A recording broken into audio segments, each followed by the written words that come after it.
Hi, my name is Kelley and I'm studying marketing with retail management at Leeds Beckett University.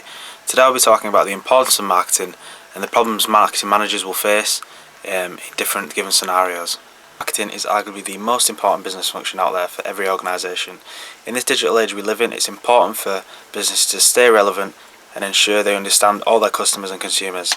Marketing, put simply, is about understanding who your customers are, what they want, now and in the future, ultimately satisfying all their needs. Some of the key benefits of marketing are: 1. That it informs the consumer and the key stakeholders. 2. It sustains your brand image and cements your market position. 3. It allows you to engage with your audience, allowing for feedback and criticism to help improve your business. 4. It allows you to sell your product. And 5. It allows you to grow your business even more and get a better market share. There has always been scepticism about marketing's role in business and whether or not it's as important as people say. Here are some of the marketing myths. The first marketing myth is a satisfied customer is a loyal customer. This is both yes and no, and generally depends on the individual and what they value. For example, food shopping. Most customers visit one store one week, they might be satisfied with what they bought, but they'll choose to shop wherever is more appropriate, wherever has the most deals on, etc. This works with no in terms of things like utilities, so British Gas. When people buy a house or rent a house, they might choose one service provider, and then if they're impressed with that, they can't be bothered with the fuss, they just carry on using that same provider for the next 50 years. The second marketing myth is that a strong brand is always invincible. This isn't the case. In business, you never fire away from the spotlight. Retaining your public image is always important, as you're always open to scrutiny. This could in turn go into losing sales and market share, potentially.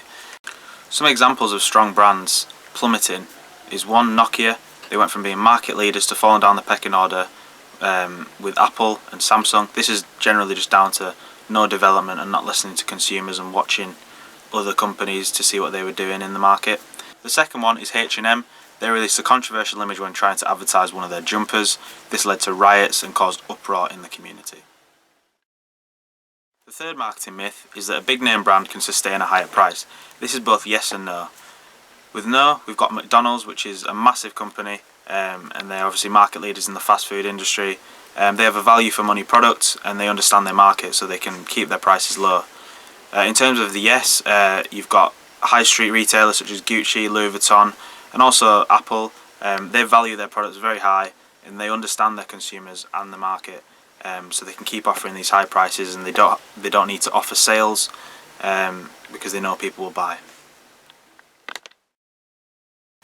The fourth marketing myth is that the customer is king or queen. Generally in all businesses this should be the case if they want to embrace the marketing concept and become market orientated.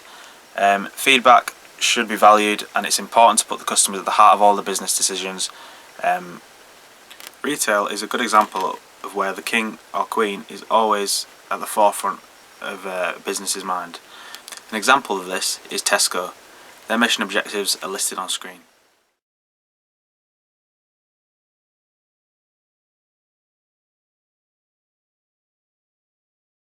The fifth marketing myth is that advertising always affects sales.